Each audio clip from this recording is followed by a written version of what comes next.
ఈ రోజున తన రూపంలో మనం ఉంచుకున్నటువంటి మన ప్రభువును పూర్ణ హృదయంతో ఆరాధించాలి. దేవునికి స్తోత్రం. కొంతమంది సగం ఆరాధిస్తూ ఉంటారు. కొంతమంది పాటలు పాడేటప్పుడు మామూలుగా ఫోన్ వస్తా ఉంటాయి. మన రీసెంట్ గా మందిరంలో చూశారు. ఒక పాస్టర్ గారు బయట ఉంచున్నాడు, తట్ట తీసుకొని తట్ట ఏదో మామూలుగా వచ్చంటారు కదా, దాన్ని ఏమంటారు, వైర్ని ఒక ట్రే, సారీ దేవునికి స్తోత్రం, ఒక ట్రే తీసుకుని నిల్చున్నాడు. అందరూ వస్తున్నారు, ఈ ఫోన్లు ఉంటాయి కదా దాంట్లో పడేస్తున్నారు, వెళ్ళి కూర్చుంటారు.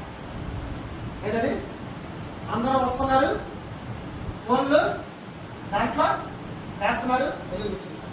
అంతా అయిపోయిన తర్వాత ఆయన ఏం చేసింది సార్, ఆ రూమ్లోకి వెళ్ళి తాళం పెట్టాడు. వీటిని చెప్పాలి ఏంటయ్యి పెట్టేసి వచ్చి ఆరాధిస్తూ ఉంటే నేను అనుకున్నా, ప్రభు మా మంది గారు కూడా ఎక్కువ అనుకుంటున్నాను. ఎందుకో తెలుసా, మన మందిలో ఉన్నప్పుడు కూడా ఏదైనా ఫోన్ వచ్చిందనుకో, మామూలుగా అమెరికా దేశ అధ్యక్షుడు ఎవడో, జో బైడెనా, ఏ బైడెనా, అసలు అమెరికా దేశం నుండి ఫోన్ వచ్చిందంత ఫీలింగ్ ఇచ్చేస్తా ఉంటారు మందిలో పోలీసు కూడా. అదే అవునా కదా. మనం ఆరాధనకు ప్రభువు, మన ప్రభువు సామాన్యమైనటువంటి ప్రభువు కాదు. దేవునికి స్తోత్రం. హల్లెలూయా. నీతో యుద్ధము చేయగలిగినటువంటి సమర్థుడైన, నీ కుటుంబంలో యుద్ధము చేయగలిగినటువంటి సమర్థుడైన ఆయన తలుపు నొద్ద నిలుచుని తట్టుచబడగా నువ్వు తలుపు తీయలేవు. ఎందుకని నీ క్రియలు ఆయన చూస్తున్నాడు కనుక. దేవునికి స్తోత్రం.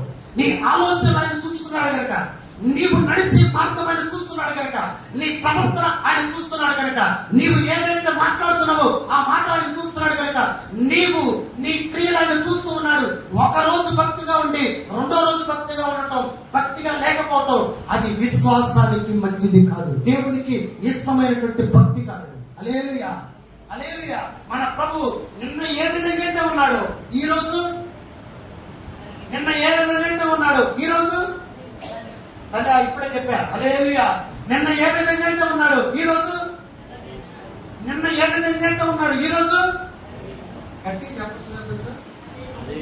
అది దేవునికి స్తోత్రం. నిన్న ఏ విధంగా అయితే ఉన్నాడు ఈ రోజు, ఈ రోజు ఏ విధంగా అయితే ఉన్నాడు రేపు. ఆయన 3 విధాలుగా, నిన్న, ఈ రోజు, రేపు, ఈ 3 రోజులు ఎలాగైతే ఉంటాడో నీ భక్తి, నీ విశ్వాసము, నీ ప్రేమ ఒకే విధంగా ఉండాలని ఆయన కోరుకుంటూ ఉన్నాడు. గట్టిగా చప్పట్లు కొడుతూ ఉన్నాడు.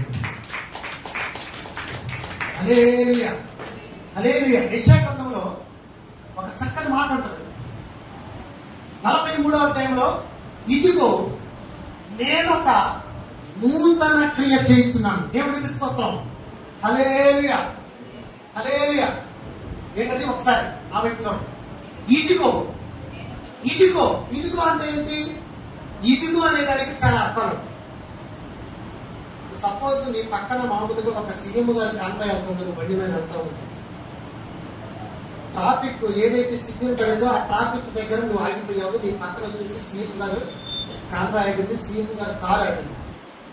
అప్పుడు నీ పక్కన ఇదిగో, ఇదిగో, ఇదిగో సీఎం గారు చూపిస్తా ఉంటాడు. ఎందుకని, ఎందుకని? అదే నీ పక్కన దేవుడు వెళ్తున్నాడు అనుకో, ఆ 700 కళ్ళు పుచ్చుకుని కళ్ళు పుచ్చుకుంటే సరిపోతాను. ఒక సీఎంకి ఇవ్వాల్సినటువంటి గౌరవం, ఒక సీఎంకి ఇవ్వాల్సినటువంటి, ఒక సీఎంకి ఇచ్చినటువంటి గౌరవం, ఒక సీఎంకి ఇచ్చినటువంటి విధేయత ఈ రోజున దేవునికి ముట్టించాలి. హల్లెలూయా, హల్లెలూయా. అందుకని నీ క్రియలు నేను చూసి ఉంటే వెచ్చగా ఉండాలి, లేకపోతే ఉంటే వెచ్చగా ఉండాలి, లేకపోతే లేకపోతే అది నువ్వు వెచ్చగా ఉండాలి. చెప్పారుగా, అది చెప్పారు. కొంతమంది ఉంటారు తప్పదు, ఆడపోతుంది దేవుడు మాట్లాడుతున్నారు. ఉంటే వాళ్ళు మామూలు వెచ్చగా ఉంటారు, కొద్ది రోజులు చల్లగా ఉంటారు, కొద్ది రోజులు అటు ఇటుగా వెచ్చగా ఉంటారు. వస్తే భక్తి, లేకపోతే ముక్తి, లేకపోతే భక్తి. హల్లెలూయా. ఏంటది? వస్తే భక్తి, లేకపోతే ముక్తి, లేకపోతే ముక్తి. మనిషి ఈ రోజు దేవుణ్ణి మర్చిపోయారు. మనుషులు దేవుని పక్కన పెట్టేస్తూ ఉన్నారు. మనుషులు దేవుడు చేసి చేసినటువంటి త్యాగాన్ని మర్చిపోతూ ఉంటారు. మనిషి దేవుడి మీద ఆధారపడాల్సినటువంటి మనిషి ఈ రోజున వాళ్ళ మీద వాళ్ళు ఆధారపడుతూ ఉన్నారు. ఈ రోజున వాళ్ళ శక్తి మీద ఆధారపడుతున్నారు. ఈ రోజున వాళ్ళ బలం మీద ఆధారపడుతూ ఉన్నారు. దేవుడిని స్తోత్రం. హల్లెలూయా. ఈ రోజు నేను ఒక మాట చెప్తా, నీ శక్తి ద్వారా కానీ, నీ బలం ద్వారా కానీ, నీ జ్ఞానం ద్వారా కానీ నువ్వు ఏమీ చేయలేవు. దేవుడిచ్చినటువంటి శక్తి ద్వారా మాత్రమే నువ్వు ఏదైనా సాధించగలుగుతావు. గట్టిగా చప్పట్లు కొడుతూ హల్లెలూయా, హల్లెలూయా. మనము భక్తిలో ఎప్పుడు ఒకే విధంగా ఉండాలి. ఎలాగో భక్తిలో కొంతమంది అప్పులు అంటే మామూలుగా పొద్దున్న లేచి 3ంటికి లేచి, మామూలుగా 4ంటికి లేచి, 5ంటికి లేచి, 6ంటికి లేచి అసలు వాళ్ళు ప్రార్థన చేస్తారు లేకపోతే ఏడుస్తారు అర్థం కాదు. ఎందుకు? ఎప్పుడు ఎప్పుడు ఎప్పుడు అప్పులు తీరిన తర్వాత 7ంటి వరకు లేరు, 8ంటి వరకు లేరు, 9ంటి వరకు లేరు, 10ంటి వరకు లేరు, 10:30 బెడ్ కాఫీ అంట. ఎందుకని? అప్పులు దేవుడికి ఇచ్చేసారు. అప్పుల్లో ఉన్నప్పుడు ఏ విధంగా అయితే భక్తి ఉన్నావో, అప్పుల్లో ఉన్నప్పుడు ఏ విధంగా అయితే దేవుడి మీద ఆధారపడ్డావో, అప్పుల్లో ఉన్నప్పుడు ఏ విధంగా అయితే నువ్వు దేవుని ప్రార్థన చేశావో, అప్పుల్లో ఉన్నప్పుడు వేకుమన తన కృపతో దేవా నువ్వు ఉదయం నీ కృపతో తృప్తిపరచుకోవాలి. ఏ విధంగా అయితే దేవుని సన్నిధిలో ప్రార్థన చేశావో, అప్పులు ఉన్నా కూడా అలాగే ప్రార్థన చేయాలి, అప్పులు లేకపోయినా కూడా అలాగే ప్రార్థన చేయాలి. గట్టిగా చెప్పడం.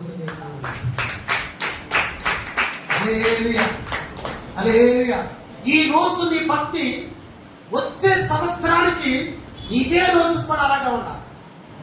ఈ రోజు నీ విశ్వాసం వచ్చే సంవత్సరానికి కూడా అలాగే ఉండాలి. ఈ మధ్యలో అనేకమైనటువంటి యుద్ధాలు జరుగుతున్నాయి కుటుంబంలో, అనేకమైనటువంటి కలహాలు వస్తాయి కుటుంబంలో, అనేకమైనటువంటి రోగాలు వస్తాయి కుటుంబంలో, అనేకమైనటువంటి నిందలు వస్తాయి కుటుంబంలో, అనేకమైనటువంటి బాధలు వస్తాయి కుటుంబంలో, అనేకమైనటువంటి వేదనలు వస్తాయి కుటుంబంలో.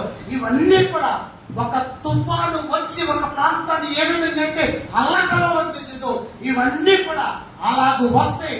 తుఫాను అల్లకల్లోలం చేసి ఏ విధంగా అయితే నీ దగ్గర నుండి మన ప్రాంతం నుండి వెళ్ళిపోయిందో, ఇవన్నీ కూడా అలాగే వస్తాయి, వెళ్ళిపోతాయి. నీ విశ్వాసం ఎప్పుడు దేవుని ఎడల ఒకే విధమైన విశ్వాసం ఉండాలి. గట్టిగా చప్పట్లు కొడుతూ తీరున్నాము. హల్లెలూయా, హల్లెలూయా. ఈ రోజున చాలా మంది సేవకులు, విశ్వాసులు, దేవుని నమ్ముకున్న వాళ్ళు, దేవుని మీద ఆధారపడిన వాళ్ళు, బాప్తిజం తీసుకున్న వాళ్ళు మందిరానికి రావడం ఫ్యాషన్ ఎక్కుతున్నారు. ఏంటది ఫ్యాషన్ అంటే ఏంటి? ఇంగ్లీష్ లో, తెలుగులో ఏంటి? తెలుగులో నాకు ఇంగ్లీష్ తెలుగు రాదు, అప్పుడప్పుడు చెప్పాలి. ఫ్యాషన్ ఇంగ్లీష్ ఏమంటారు? చెప్పా ఫ్యాషన్ రాక చెప్పు.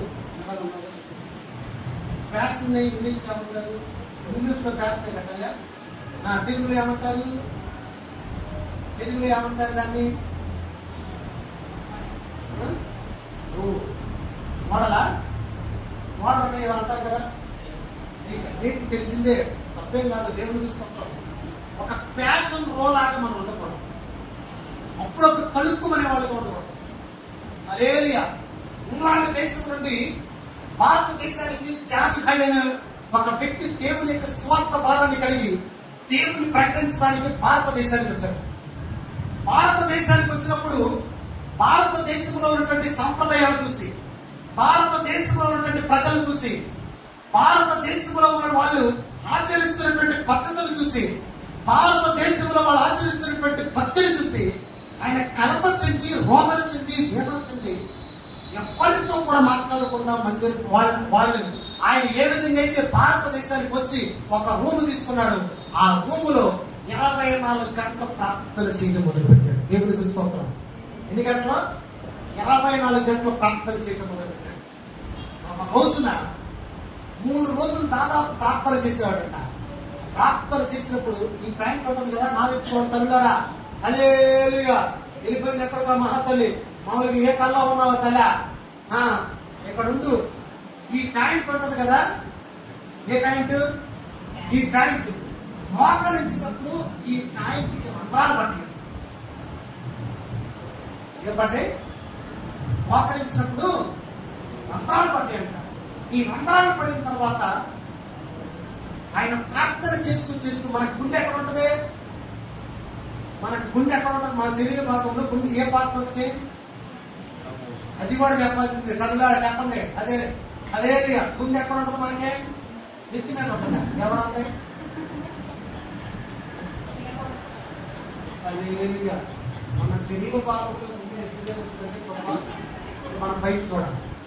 గుండె ఎక్కడ ఉంటుంది? ఏ భాగాలు ఉంటుంది గుండె? ఎడం పక్కన ఉంటుంది గుండె. ఈయన ప్రార్థన చేస్తా చేస్తా చేస్తా చేస్తా దేవుడితో పోరాడతా, భారతదేశం రక్షించండి, ఆత్మను రక్షించండి, ప్రజలు రక్షించండి, ప్రార్థన చేస్తా చేస్తా చేస్తా చేస్తా ఈ గుండె మధ్య కూర్చి కొట్టుకోవటం మొదలు పెట్టిందంటే గట్టిగా చప్పటి కొడుతుంది. అదేలియా నీ చప్పట్లో నాకు అర్థం కాదు.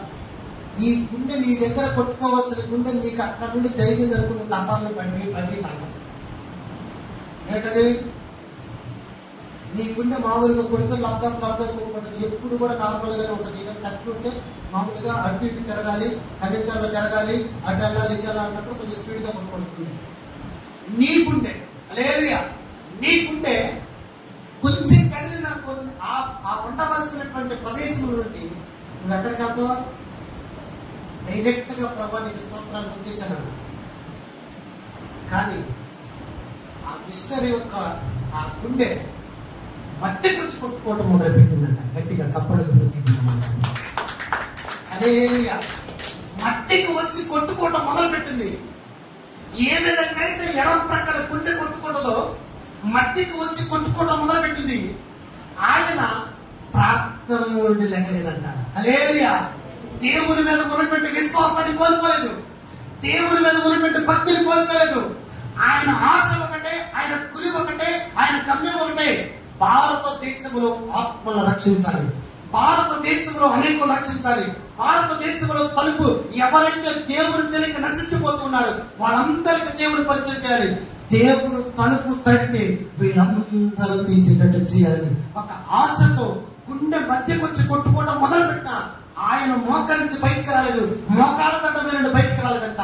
చివరిగా ఆయన ఎన్ని ఆత్మలు రక్షించాడు తెలుసా? దాదాపు 5 లక్షల ఆత్మలు రక్షించాడు. గట్టిగా చప్పటి కొడుతుంది.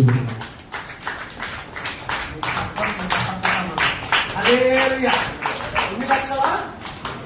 5 లక్షలు. ఈ 5 లక్షల ఆత్మలు రక్షించడానికి ఆయన ప్రయాస ఏంటి? పడిన ప్రయాస ఏంటి?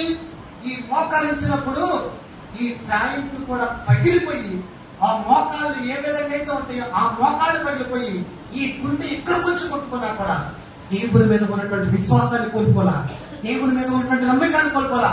దేవుడు ఖచ్చితంగా నా ప్రార్థన ఆలకిస్తాడు, భారతదేశంలో ఆత్మను రక్షిస్తాడని ఆయన ప్రార్థన చేశాడు. 5 లక్షల మందిని రక్షించడానికి నా దేవుడు అతను ద్వారా కృప చూపించాడు. గట్టిగా చెప్పండి. ఈ రోజు మన ప్రభు తలుపు తట్టుచూ ఉన్నాడు. తలుపు తీయటానికి నువ్వు ఇష్టపడాల. ఎందుకంటే నీకునే ఆయన చూస్తున్నాడు, నీ ఆలోచన ఆయన చూస్తున్నాడు కాబట్టి, నీ తలంపులు ఆయన చూస్తున్నాడు కాబట్టి, నీ మాటలు ఆయన చూస్తున్నాడు కాబట్టి, నీ సమస్త జీవితాన్ని ఆయన తన పోతత్వాలు చూస్తున్నాడు కాబట్టి, ఆయన అర్థములు చూస్తున్నాడు కాబట్టి నీకు తలుపు తీయటానికి కూడా ఇష్టపడాలి. హల్లెలూయా హల్లెలూయా. ఏం చేయాలి తెలుసా? ఆ సమయంలో దేవుడు ఏదో అనుకుంటాడని అనుకోవద్దు, నువ్వు తలుపు తీయాలా. హల్లెలూయా. యేసయ్యను నీ హృదయంలోకి రానివ్వాలా, యేసయ్యను నీ సొంత రక్షణను అంగీకరించాలా, యేసయ్య దేవుడు అనాలా. తలుపు తీసి ఎప్పుడైతే యేసయ్యను నీ హృదయంలోకి, నీ ఇంటిలోకి, నీ జీవితంలోకి ఆయన పిలుచుకుంటావో ఆ రోజు నుండి నీ జీవితంలో నా దేవుడు నువ్వు ప్రార్థన చేస్తే గొప్ప కార్యాలు చేస్తాడు. హల్లెలూయా. నువ్వు ప్రార్థన చేస్తే మహిమ కార్యాలు చేస్తాడు, నువ్వు ప్రార్థన చేస్తే అద్భుతాలు చేస్తాడు. ఆ రోజు దేవుణ్ణి ఏ విధంగా అయితే నువ్వు నీ హృదయంలో స్వీకరించావో, నీ హృదయంలో పిలుచుకున్నావు, ఆ రోజు మొదలైనటువంటి భక్తి ఈ లోకములో నువ్వు విడిచి వెళ్ళేంత వరకు కూడా అదే భక్తి ఉండాలని యేసయ్య కోరుకుంటూ ఉన్నాడు. గట్టిగా చెప్పండి.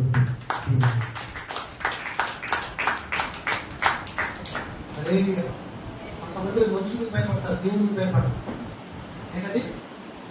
కొంతమంది మనుషులకు భయపడతారు, దేవుడికి భయపడరు. మనుషులకు భయపడిన విధంగా దేవుడికి భయపడితే బాగుంటుంటా నేను, అలా కదా?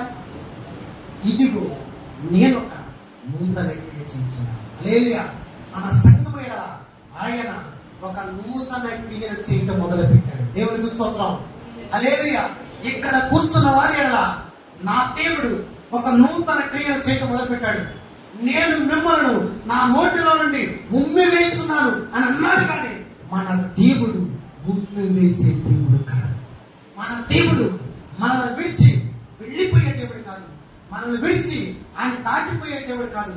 నీ స్థితి బాగోపోయినా, నువ్వు ఎలాంటి వాడిపోయినా, హల్లెలూయా, నువ్వు ఎలాంటి వాడిపోయినా, నువ్వు ప్రార్థన చేస్తే నీ దగ్గరికి వచ్చి నీ భుజం తట్టి నేను నీకు ఉన్నానని రుజువుపరచగలిగిన శక్తివంతుడు ఈ రోజు నీకు నేను మనం అందరం నమ్ముకున్న యేసయ్య ఒక్కరు మాత్రమే. దయచి సముద్ర నిలిచినాడు, దయచి సముద్ర నిలిచినాడు, సముద్ర నిలిచినాడు.